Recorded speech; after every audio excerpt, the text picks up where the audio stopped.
asalaamaaleykum mbokk internet yi ak yéen ñu safoo di seetaan seen site www.inforewmi.com ak seen chaîne YouTube Info Rewmi tey nag ñu am mbégte ak bànneex di fi dalal kii di monsieur Boubacar Camara di ancien DG des douanes jiite tamit coalition bii di fippu bu ñu ko amee dinañ waxtaan ak moom ci wàllum politique ci coalition bu mu jiite di fippu dinañu tamit ci wàllum économique ñëw tamit ci yan proposition lañ fas yéene directeur askan wi bu ñu si tollee ak tamit ci wàllum diaspora bi monsieur Camara ñu ngi lay nuyu di la dalal jàmm fii ci Info Rewmi. ñu ngi lay fay bu baax Seydina di la sant di la gërëm ci invitation. waaw wax naa ko léegi yow yaa jiite coalition bi ñu naan fippu tey bu ñu ne fippu dafa am ñu bëri ñoo xam ñoom nga ko bokkaloon jamono ji yore lañ si dégg ana ñooñu. waaw ñi ñu ko bokkaloon ba léegi ñoom lañ ko bokkal fi mu nekk nii ñoom ñëpp ñu ngi taxaw di organiser wu. parce que fippu dafa wéeru ci programme. wéeru ci équipe. ba pare ñu doog a tànn candidat. donc suñu dynamique gu communication nag. moo demee nii mu demee ba ñu bëgg a jiital dans un premier temps candidat bi. mu wane boppam. après équipe bi nag jël relais. ñu doog a développer sunu stratégie de communication. waaye fi moom fippu tey la gën a dëgër. dëgg la wax naa ko sànq ne yaa jiitoon mouvement bi parce que bu ñu laataa fippu jëngu moo jiitu bu ñu ne jëngu na fippu est-ce que Boubacar Camara c'est quelqu'un de violent. Ah non, je suis contre la violence. Et je suis dama contre violence bi nga xam ne bii. waxuma la sax violence boo xam ne da ngay jël lu diis teg ko ci kaw nit mu gaañ ko. waaye violence bi nga xam ne ci ni ñuy gérer alal bi ñëpp bokk. ñu bàyyi nit mu feebar du mun a faju. ñu bàyyi nit mu mot a jàng du jàng. ñu bàyyi nit mu war a xëy di taxawaalu. ñu bàyyi nit mu nekk ci ñàkk kaaraange boo xam ne bii dañ koy faat ci anam yu ne. violence boobu la contre et violence boobu nag ñi nga xam ne ñoo jiite réew mi. ñoom ñoo koy exercer ci population bi. moo tax pour teggi violence boobu. ñu créé woon sunu mouvement Jéngu. ngir jëriñ Sénégal bi nga xam ne maay président. Jéngu nag dafa bokk ci coalition fippu. et coalition fippu moo ma désigné comme candidat am ci élection présidentielle 2019. loolu leer na dafa baaxoon tamit ñu leeral ko parce que nit ñi bu ñu déggee naan jéngu fii ne fippu fii tamit dafay xaw a tey xel tey monsieur Camara fippu bi ngeen wax tey fan ngeen toll tey si parrainage bi. waaw xam nga parrainage bi comme ni ma ko yàgg waxee rek. dafa nekk benn ndëgg sërëx boo xam ne. nguur gi moo ko taxawaloon. taxawal ko pour yaakaar ne mën na tere. candidat yu bees yi nga xam ne yii. ñoo feeñ ñu dugg ci élection yi. bi mu lalee ay pexem ba jéem a éliminer quelques candidats yu mag. dafa ne kon nag comme ñii ñu ngi doog a jóg xam naa ne amaguñu temps wër dëkk bi yëpp. naa fexe ba tegal leen ay ndëgg sërëx. waaye juumte la. ndax juumte bi. mooy tey dafa wane ne ñëpp mobiliser nañu. Sénégalais yi ànd ak ñoom nit ñi dañuy dem sax di wut parrainage. di dugg ci kër ñu ne leen non fii de moom bu dee pour Macky Sall la moom bu leen fi yegg si. kon nag dafa wane loolu ñoom dañu mujj sax di joxe xaalis. di jënd ay signature. kon nag parrainage bi fi ñu ci toll mooy permettre nañu ñu waxtaan ak nit ñi. expliquer leen suñu programme. permettre nañu ñu collecter signature yoo xam ne. incha allah bu ñu demee ca cappaandaw ga dinañu gis ne parrainage bi du loo xam ne lii tere nañoo nelaw. parce que lu jaaxal nit ñi mooy ñu bari aussi sénégalais dañu naan ñu fi mel ne ay Boubacar Camara ay Abdoul Mbaye kenn du werante seen mën-mën ak seen compétence kenn du ko werante ci dara mais ci wàllum politique tamit dafa nekk benn terrain boo xamante ne xamuñu leen si daanaka miinu leen ko tey booy wax Boubacar Camara ñu bari il faut nga ne moom moo nekkoon directeur douane moom moo nekkoon secrétaire général ministère bu Karim Wade jiite woon présentation boobu yóbbu aussi est-ce que du indi gàllankoor si sa teewaay. waaw mais loolu mooy àdduna xam nga jamono dafay dox. xam nga dafa am moment ñi gën a xam ci wàllu politique. mooy ñi nga xam ne yi dañ ci yàgg. Sénégal ñi leader politique yi dañu am benn longévité boo xam ne moyenne bi man bi ma defee calcul bi en 2012. moyenne bi c'était 40 ans. donc nit ñi dañu tàmmoon loolu. waaye léegi aussi boo seetloo nit ñi dañu xaw a sonn ci loolu. dañu bëgg yeneen figure politique. dañu bëgg renouvellement politique ci wàllu âge. dañu bëgg renouvellement politique ci wàllu discours. dañu bëgg aussi renouvellement politique ci wàllu parcours maanaam ci jaar-jaar. léegi Sénégalais li ñu soxla mooy ñoo xam ne ñi dañu wane seen preuve ci yeneen domaine ba pare.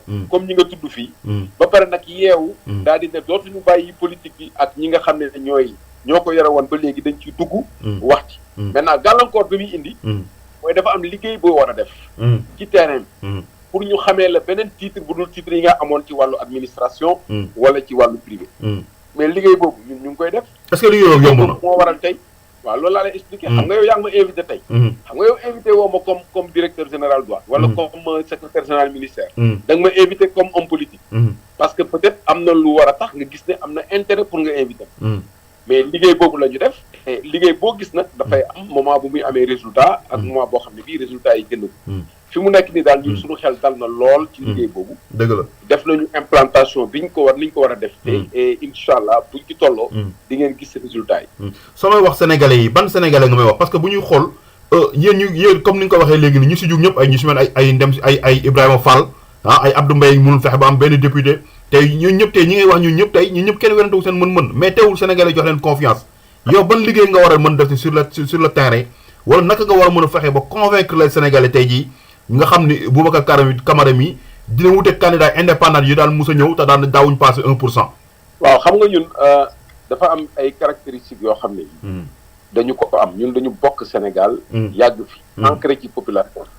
yàgg bokk ci mouvement associatif yi yàgg bokk ci dëkk bi dugg fu nekk. xamanteeg nit ñi wër Sénégal wërati ko à plusieurs titres. ñaareel bi ñun dañu comprendre ne Sénégal politique ku koy def da ngay sukkandiku ci ñi am nit. sa idée rek moom mooy tax nit ñi votel nit ñi foo dem dañu naan man day diw mi daal lu mu wax moom laa wax. loolu moo nekk Sénégal. ñooñu nga xam ne ñooy porteur de voix yi. am crédibilité. nga xam ne gox boo dem ñoom ñooy dog buumu gàcce yi.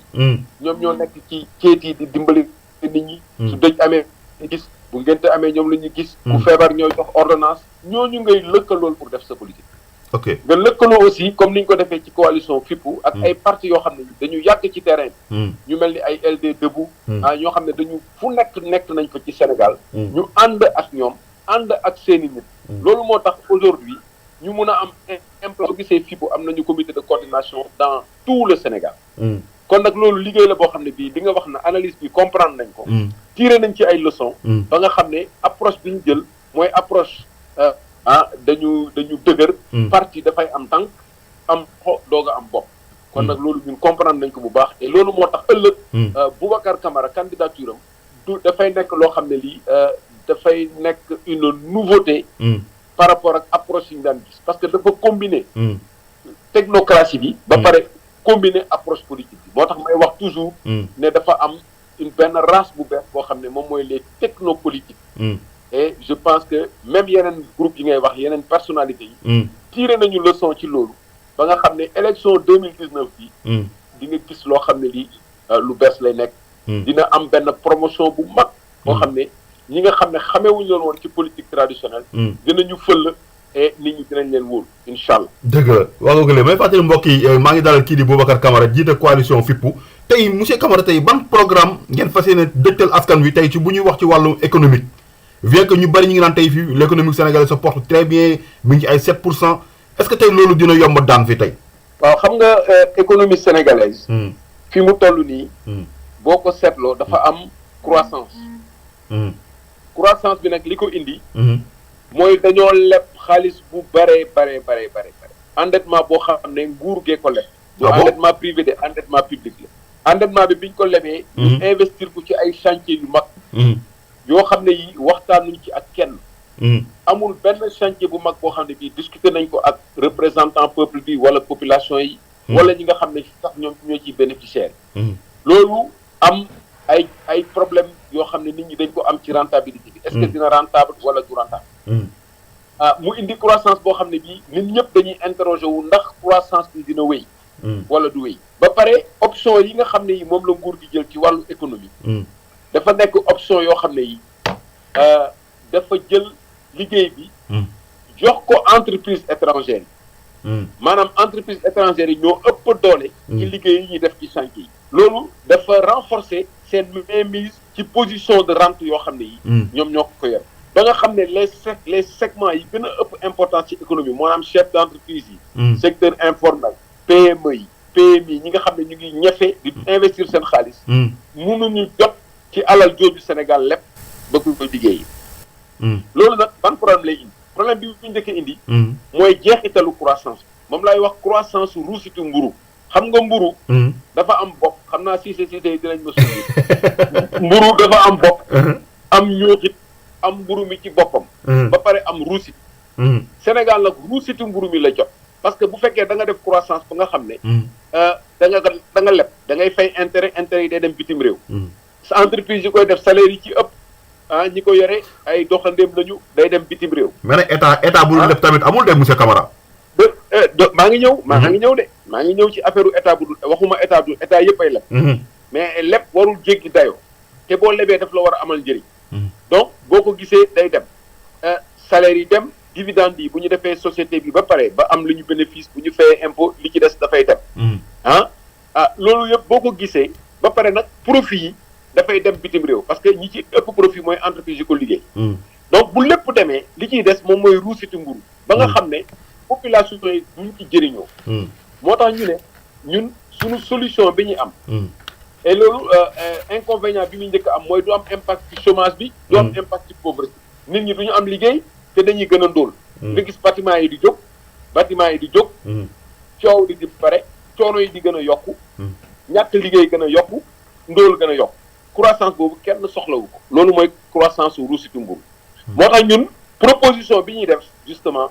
mooy ñu ut ay yeneen yoon pour am croissance bu baax te yoon yooyu. da nga koy sukkandi ci secteur yoo xam ne dafay am impact directement ci population. yan secteur mooy agriculture. élevage. pêche. artisanat. ak culture. juróomi secteur yooyu boo fa dugalee xaalis bu doy. di nga am croissance boo xam ne bii dafay nekk une croissance boo xam ne dafa am jeexital ci population yi. te loolu bu ci ne mun naa la ko tojal benn par benn. erreur boobu moom la gaa ñi def. loolu la ñu def ba nga xam ne nit ñi dañuy sonn. duñ ko yëg.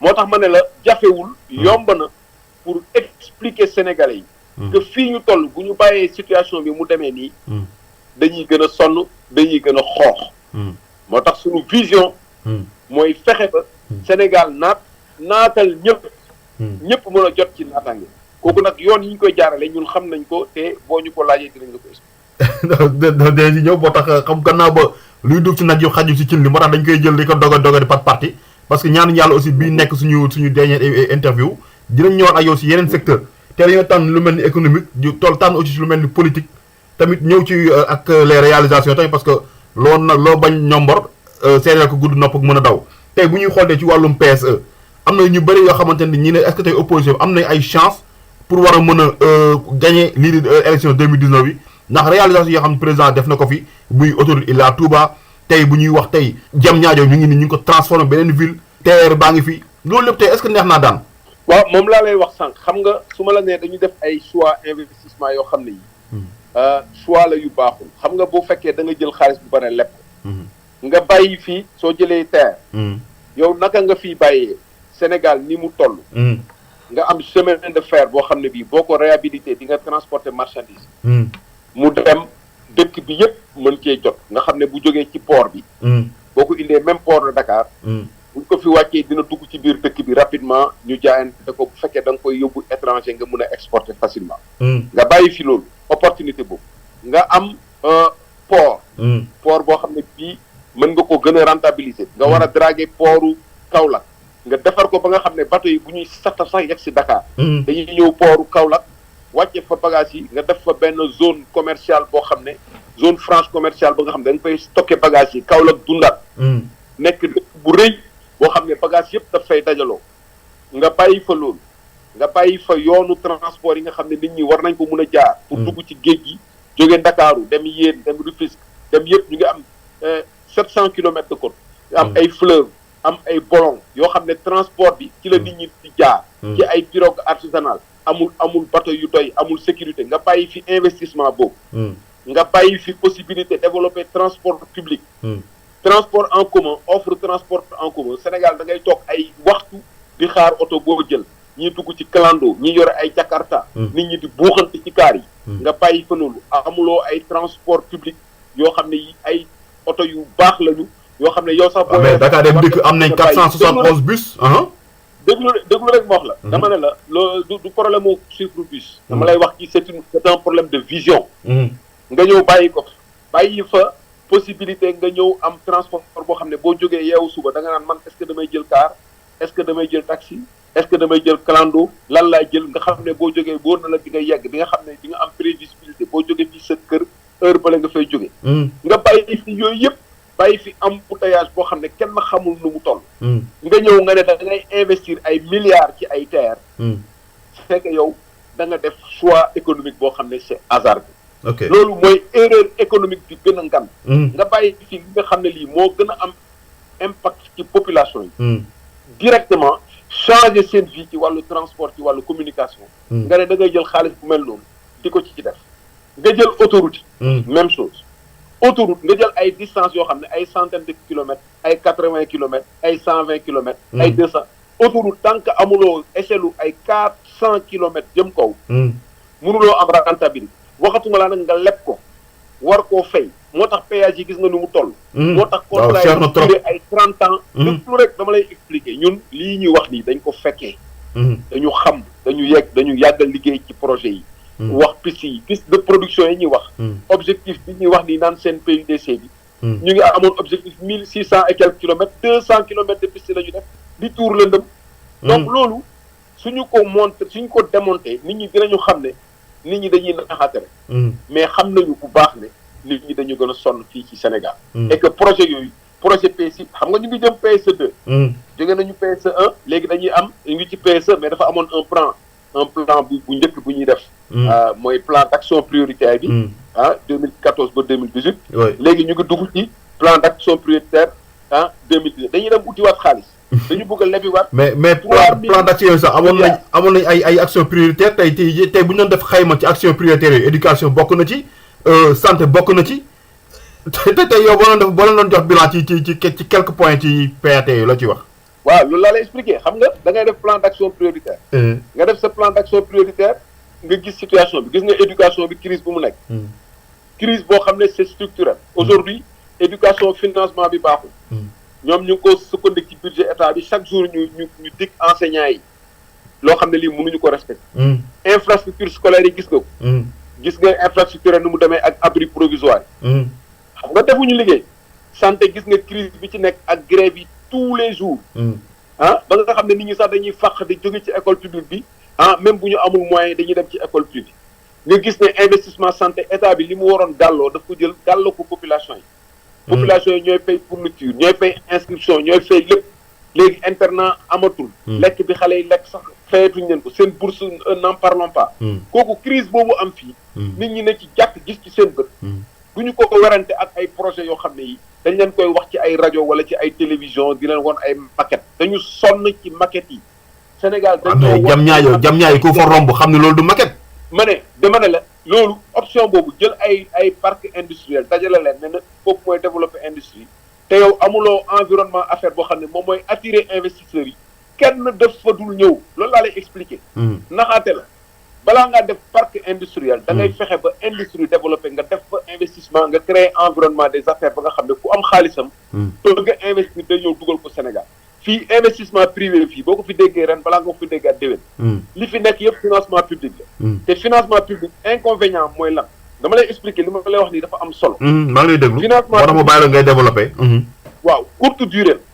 maanaam c'est le temps des travaux ngay am quelques emplois. waaw le temps des travaux c'est des emplois temporaires booy defal autoroute ci financement public. le temps de truc mu jeex. ba pare nga am endettement boo xam ne da nga koy fayloo ko génération future. alors que financement privé non seulement état bi du génn dërëm privé bi mooy dugal xaalisam day fay ay impôts pendant des années et des années après day créer ay emplois permanents. loolu mooy erreur bi bu ñu demee ne dañuy def ay groupe consultatif te dañuy uti ay milliards. alors que yaa ngi am ay milliards toog ci Sénégal li mu am ci ressources. ci pétrole ci gaz ci phosphate ci zircon yëpp boo ko négocier correctement am cadre juridique bu rénové. mën nga am ay fonds yoo xam ne mën nga développer sa dëkk sans problème.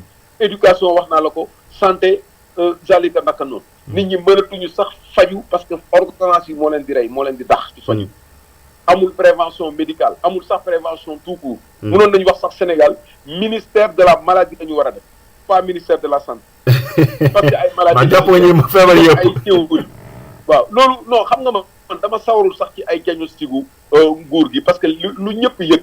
soxlawul sax ñu ciy insister. man li ma gën a sawar mooy nga laaj ma man fan la ñu war a jëmale réew mi ak yan projet la ñu am pour changer. waaw mais loolu laa la laaj parce que moo tax man la yéen yan programme ngeen am pour askan wi parce que tamit bu ñuy xool tey ci wàllum éducation ak santé mooy li nga xamante ni wareefu nguur la tey jii boo ñu doon wax tey lan ngay dëgtal askan wi tey ñu xam ni kat Boubacar mii lu mu yor jar naa bàyyi xel tey ci wàllum santé ak wàllum éducation. voilà bon ci wàllu éducation. ñun suñu projet mooy que état bi. moom mooy financer éducation def ay prêt élève bi étudiant bi ba mu pare njàngam bu boobaa mu doog a fay ñu garantir ko stage obligatoire garantir ko premier emploi de 6 mois mu dugg ci marché de l'emploi bu paree mu rembourser état bi ci salaire am rembourser état bi ci ay travaux d'utilité publique maanaam ay plantation d'arbres ay secourisme ak yooyu rembourser état bi ci ay joxe ci wàllu alphabétisation pour ñi nga xam ne ñi jotuñu dugg école wala soxla nañ ko wala alphabétisation fonctionnelle pour paysans yi pour éleveurs yi pour pêcheurs yi loolu mooy financement première chose on va changer loolu yombul monsieur Camara ak ma ne la dara yombul fi ñu koy jëlee mooy ci exploitation judicieuse ou ressources yi bu ñuy négocier ressources yi dañu naan ligne de crédit bii la ñu soxla ci ressources yi képp ku soxla suñu ressource ligne de crédit bii ngay mettre à notre disposition loolu ñun étudier nañ ko ba jël ko ba teg ko xam nga liggéey ak caaxaan du benn dañuy changer contenu éducation bi pour mu permettre nit ñi ñu am employabilité ba pare mu am adaptation ak suñuy réalité am na loo xam ne dañ koy jàngal xale yi amalu leen njëriñ da ngay gis ku ne jàng ba ne ar doo xam dara mënoo sax bind benn lettre pour demander emploi contenu bi dañ koy changer xoolaat curricula yi wàññi yenn yi dugal ci enseignement professionnel maa ngi lay wax samay proposition ne dama bëgg nga noté ko bu baax maa ngi lay déglu nga noté ko parce que ci loolu la ñuy jugé dinañ ci dugal enseignement professionnel ba nga xam ne nit ki dina am CAP am BEP ak bac professionnel mooy yëpp nag yi nga xam ne yëpp dafa touché artisanat cordonnier yi coiffeurs yi menuisier yi mécanicien yi yëpp day am ay formation ak ay diplôme dañuy fexe ba apprentissage traditionnel bi ñuy def nga xam ne dafa am ay limites ñu remplacer ko par un apprentissage boo xam ne c'est dans le système scolaire lañ koy dugal yaa ngi may dégg maa ngi dégg léegi enseignement religieux dañ koy dugal ci système daara yeeg ak ñàngu yi nga gis ne dafa am ci yeneen diine yi yëpp dañuy fexe ba nga xam ne fi ñu nekk lañ leen di fekk moderniser ko bàyyi leen ak seen contenu ñu jël seen financement jël ko en charge parce que ñun ñoo war a jël en charge formation xale yi ci seen wàllu diine parce que dafa bokk ci suñu histoire donc loolu ci contenu éducation bi dañ koy changer enseignants yi dañuy valoriser seen liggéey xam nga enseignants yi gis nga nu ñu leen teg dañ leen jël vraiment def leen presque amul benn considération bi ñu am si ñoom ñu jox leen seen gëdd ñu mën a sawar mën a jàngal xale yi parce que enseignant dafa nekk profession boo xam ne dafa am importance loolu da nga koy gis mu leer nañ mais xam nga yaa ngi naan léegi xale yi dañuy jàng ba pare am diplôme te duñu mën a sax bind demande d'emploi wax nga ko léegi donc enseignants yi aussi il faut ñu xam seen wareef tamit waaw loolu enseignants yi xam nañ seen wareef mais enseignants yi dafa am benn muul boo leen di dugal boo xam ne bi da nga leen di formation bu war ba pare mettre leen dans de bonnes conditions très bien loolu responsabilité état la du responsabilité enseignant léegi nag nga jël làkk yi langue nationale yi nga dugal ko ci système éducatif ba nga xam ne xale bi dina tànn au moins ñaari làkk yoo xam ne daf koy commencer bi mu nekkee gone gu tuuti ba muy nekk mag nga jël nag matière scientifique yi nga fexe ba nit ñi jàngo xam nga fii xale yi koo ci gis mu ngi def L koo ci gis L kenn defatul sax système scientifique donc pour encourager système scientifique yi dañuy fexe ba matière scientifique yi ñu koy jàngale au bas âge ba pare nag dugal ci làkku anglais yi nga xam ne moom mooy làkku international boo xam ne moom mooy làkku matière scientifique bu ko def di nga gis xale boo xam ne bii dañ koy former boo xam ne bu génnee dina mën a liggéey dina am xam-xam dina mën a lire li xew ci dëkk bi réforme éducation boobu moom la ñu boo bëggee ñu jàll ci santé ñëwal ñu dégloo waaw santé boo gisee Sénégal maa la koy wax sànq dañuy wax ministère de la gars yi ministère de la santé kenn santu leen waaw si ministère de la maladie la ñu war a parce que aujourd'hui santé réew bu mel ni Sénégal li ko yore mooy prévention nit ñi xam ne hygiène dafa am importance ci santé ñu développer citoyenneté. def ay programme yoo xam ne nit ñi dinañ am hygiène. propreté pour prévenir maladie parce que dañu ne mieux vaut prévenir que guérir. fagaru moo gën faju. dëgg la. léegi ñaareel ba da ngay fexe ba nga def prévention lépp lu nga xam ne vaccin la lépp lu nga xam ne prévention la. bu fekkee da nga recenser population yi. dafa am benn suivi booy def même bu fekkee da nga am yaay ju sàggan. dafay am benn système de rappel dans les quartiers nga organiser ko ba nga xam ne. képp ku war a yóbbu sa doom.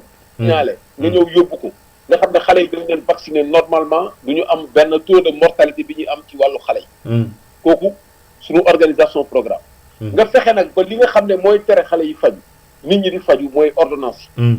ordonnance yi métti na métti boo xam ne nit ki sax du bëgg a dem consultation. parce que problème mu gratuité la ñu am ñun dañuy organiser wu pour financer gratuité.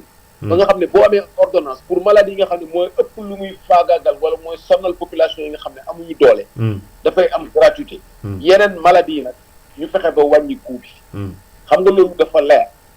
beneen bi mooy infrastructure yi dañuy fexe ba chaque commune bu am importance. mu am fa benn polyclinique. nga xam ne doo soxla di ñëw ba Dakar di dem ay hôpital. wala boo xam ne da ngay dem defi rajo. am na dëkk yoo xam ne boo fa nekkee boo bëggee def rajo il faut nga ñëw ba Dakar. maa ngi defi rajo Dakar yàgg nga ko dégg. maa ngi defi scanner Dakar yàgg nga ko dégg. te scanner yoo xam ne ak rajo yoo xam ne chaque jour ñu ne panne. da ngay fexe am ay polycliniques yoo xam ne dans les communes nga investir ba nga xam ne képp ku feebar di nga mën a ñëw def. ruq-ruqaat yi nga xam ne gox yi nga xam ne nag mënoo fa def ay polycliniques yëpp nga wut ay car. def ko équipement médical muy wër ci dëkk yi ñu ne àllarba dina ñëw tel dëkk. alxamis dina ñëw tel dëkk boo ñëwee ñu consulter nit ñi. faj leen. c'est que dañu liggéeyul Sénégal. mais xam nga tamit li nga wax vraiment neex naa dégg mais tey da nga day wax bi bu ñu dinañu fexee def ak dinaa def aussi wute na.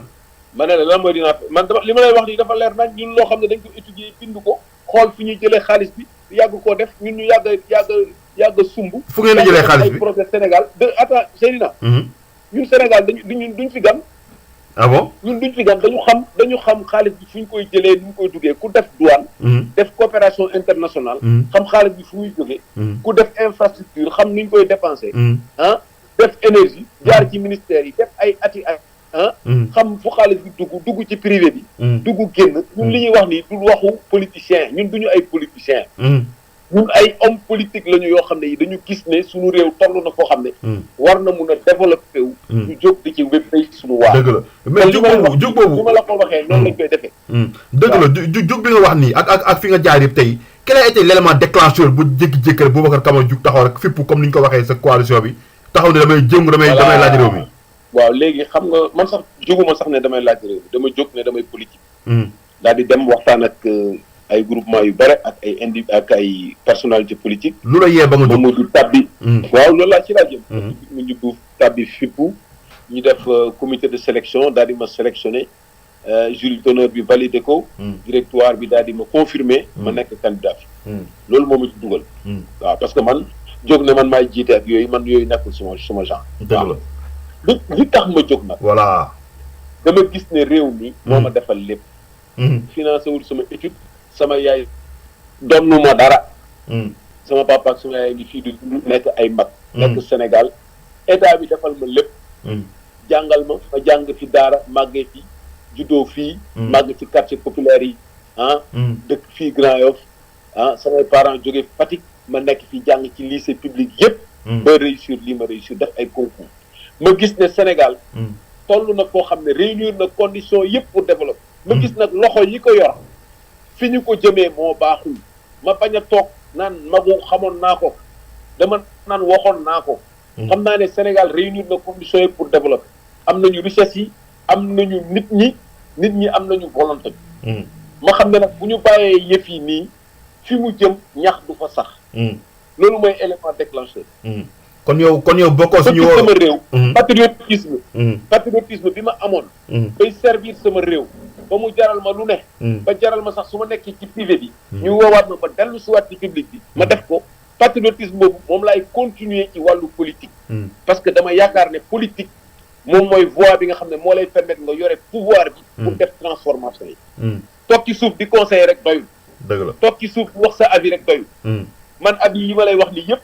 fu ne wax naa ko. dëgg la waaye dafa am ñoo xam ne li leen intéressé mooy fexe ni ñu jotee ci nguur gi bay jël ko jox seen famille wala seen i xarit wala seen parti ñun bañ nañ ko ba ku nekk président de la république doo nekk chef de parti noonu la ñu décidé ci FIPU dëgg la kon yow bokkoo si ñi nga xam ne ñuy taxaw pour fusiller les présidents depuis le début non man du ma defee noonu xam nga man du ma kenn du fusiller kenn gisuma fi sax kuy fusiller kenn li ma la wax mooy président bu nekk indi nga sa waar dëgg la président Senghor ñëw na indi vision am lu mu def am lu mu bàyyi am lu mu defar am lu mu yàq président yëpp noonu la demee ba ñu yegg si fii bii nag lu tax bii garaaw bii lu tax mu garaaw président Macky Sall xam nga lu tax mu garaaw parce que président Macky Sall dafa fekkee nguuru président Ablaye Wade yaa ngi may dégg maa ngi dégg dégg allo waaw dafa daggoon léegi de waaw ma ne waaw donc manquement yi amoon yëpp ci nguuru Ablaye Wade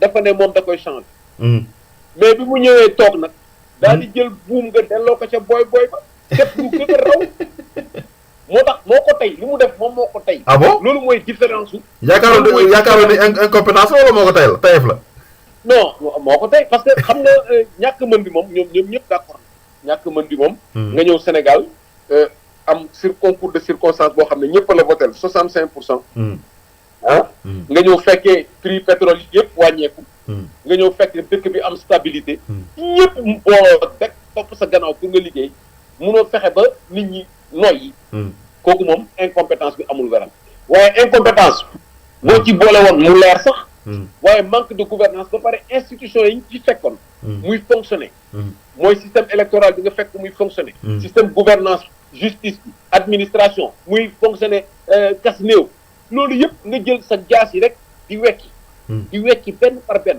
donc danger bi ñu jëm c'est-à-dire que kii bu ñu téyewul loxom réew mi lay jël tasaare ko en pièce ba pare dem bàyyi ko fi mais est-ce que lii lu ñu naan Boubacar Camara moom mooy plan B wu parti démocratique sénégalais au cas où ñu Karim Wade nanguluñ ko ak candidature am xam nga loolu waxu naka sa xandang la rek parce que man bokkuma parti démocratique sénégalais mosuma cee bokk xëy na sa jege ñaale ma ne déglu rek dama lay expliquer ku fi wax plan B gis nga fu ngay mujj waaw te vraiment PDS bu ñu amoon plan B ma xam ne du grand parti un parti important bu day ni PDS ak fi ñu jaar ñu conquérir pouvoir yi ba génn pouvoir ñëw di ko concurraat ñu ñëw néewal doole seen candidat ba ne du participer ñoom ñu ne dañuy def plan B ça veut dire que dañu accepter que Ablaye président bi Macky Sall imposé na leen ñu reculer kooku ki koy xalaat sax xamuloo politique je pense que Sénégal moom président Ablaye Wade kenn du ko jàngal politique kooku affaire waxu plan B moom nañ ko jël teg ko fële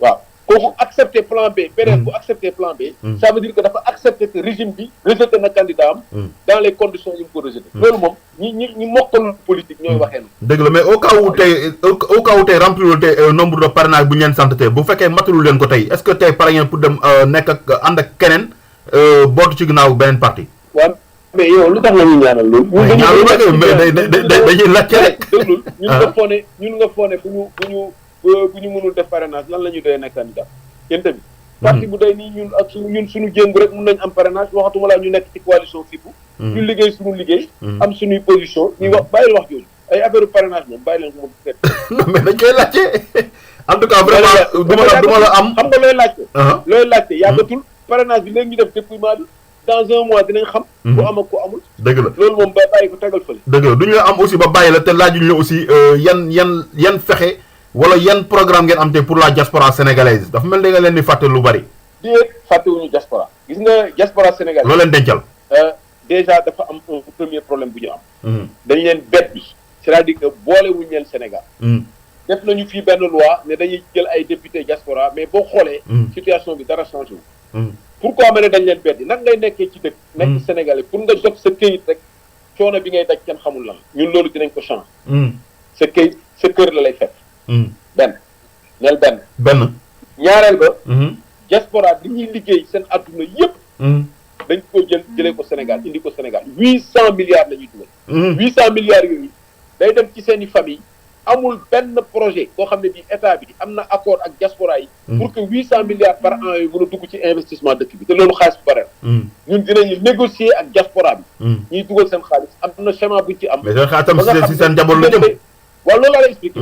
diggante xaalis bi ñuy indi bi ñuy envoyé ak bi muy yegg seen njaboot. nga xam ne ñooy bénéficiaires yi. dinañ ci samp production boo xam ne dina am revenu. seen njaboot dina ci am ñu am ci Sénégal am ci. ñaar diaspora dañuy dem ba depuis mortel bu ñu amee sax néew. pour ñu indi ko fii dañuy cotiser. loolu état bi dina ko jël en charge totale. kooku mooy ñett ci affaire diaspora. et diaspora bi aussi. dafa am ay cerveau yu fa nekk ay kàngam yoo xam ne dañoo am xam-xam jàng système bu ne. nekk Sénégal mënu leen utiliser. parce que amul benn système attractif boo xam ne. di nga mën a def appel à candidature. ba kàngam yooyu mën a jóge foofu ñëw liggéey Sénégal. loolu dinañ ko def dinañ fexe ba cerveau yi nekk diaspora yépp nekk ay sénégalais mën a ñëw. ak seeni doom. est-ce que xam nga xale yi juddoo foofu. am nationalité yeneen dëkk yi. nekk ay sénégalais. xale yooyu ni ñu toll kenn xamul. ñoom la ñuy gis ñoom la ñuy gis si terrain ñuy football lu nekk ñu si ñu koy pour mën nañ. exactement voilà gis nga nag cette valeur là. ñun dinañu fexe ba ñu comprendre ba ñu ñëw dellu si Sénégal kooku ñun ñoo leen di aménager la situation. beneen bi mooy sécurité diaspora bi. soo xoolee sécurité aujourd'hui gis nga rey yi. ñuy rey bari nañ trop boole ci finance nag boo xam ne gouvernement bi dañ ciy noppi benn peeru noppi parce que. comme dañuy tendre seen mais di laaj fu ñu toll ñu ngi ñaan. mais booy ñaan doo ñemee wax. boo ñaanee da nga naan man de su ma kaasee mën nañ ma couper tel prêt wala tel aide wala yooyu. moo tax dañuy am silence. du ñu défendre état yi. xale yi aussi di dem immigration gis nga conditions yi dañuy demee. ñun dinañu fexe ba képp ku teg sa loxo bitim réew. quelle que soit conditions yi nga ñëwee. première négociation bi ñuy def ak état yi mooy pour ñu régulariser la. il faut que ñu régulariser la ku xas ba ñëw ñu régulariser la. kooku nag. état day am fayda am njiit yu am fayda yu fier yu digne parce que bu fekkee da ngay laaj ku ëmb sa sànqal ëmb sa sutura soo gisee mënuñu kaas yenn kaas yi ak diaspora yi parce que amuñu fayda bi war boo amee fayda bu war diñ ko mën a kaas donc ñun diaspora bi noonu lañ ko maa du fula moo jaay Dakar wala ma ñam jeexal ko nga yow wax nga ko parce que boo amul fula doo mën a jaay Dakar su ko ñëw rek ñam. bu yàggee mu jeex de moo tax ñu ngi ñuy rey rek bu yàggee dinañ jeex nag. en tout cas lu ñu cërloo ci wàllu waxtu jeex na xanaa ñu may la rek nga tàggatoo aussi wala benn message boo war a lancer tamit ñu jox la occasion nga jàllale ko. waaw ñun message bi ñuy lancer mooy nisër bi nga xam ne moom la Sénégal war a nisër. maanaam rêve bi gént bi. mooy fexe ba xoox bi ñu xoox. ñu am noyyi bu bees. noyyi bu bees ñu am ëllëg boo xam ne bii dafa dal xel. ñun loolu mooy suñu liggéey. ëllëg bu dal xel nag gis-gis moo koy joxe. gis-gis yi mooy Sénégal bu naatal ñëpp te pour mu naatal ñëpp dañuy seet li ñu am. moom la ñuy jël sakkanal ko. fexe ba ñëpp jot ci ñu bañ ko saax-saaxee kenn war a bañ a jël alalu réew mi. di ko def naka sudul noonu. te loolu nag pour nga def ko. il faut que góom bi ñu faj ko. góomu Sénégal ci wàllu éducation ci wàllu santé góomu Sénégal ci wàllu culture ci wàllu lépp pour ñu sax pour ñu faj ko il faut que ñu fexe ba bañ a delloo buum bi ci boy boy bañ a delloo buum bi ci boy boy bi nag mooy fexe ba régime bi fi nekk ñu jëlee leen fi ba pare nag ñu appeler au rassemblement tous les patriotes ñu booloo nekk benn daal di ne nguur gi léegi alternance am na waxuñu na dem léegi liñ fiy teg moo am solo loolu ñu fiy teg nag ñu taxaw waxtaanee ko wax ci wàllu économie ni ñuy def koom-koom ci wàllu culture ci wàllu agriculture élevage yëpp ñu wax naka lañ koy defee ci wàllu institution ñu revenir à la normalité institutionnelle nga xam ne élection yi kenn du ko sàcc dañ koy organiser fichier électoral bi leer ñëpp jot ci nga xam ne kenn dootu sax waxtaanu élection ñun loolu mooy suñu message et loolu c'est possible parce que Sénégal am na kàngam yu ko mën am na patriote yu ko mën am na solo ñu koy gërëm di ko sant kooku nekkoon Boubacar Camara di jiite coalition bii di fipp ci élection yi présidentielles yi ñuy jëbal mbokk yi itam bu leen gërëm baax di leen sant di leen jox dig daje fii si www.informer.com ci beneen daje ak ci beneen invité jërë ngeen jëf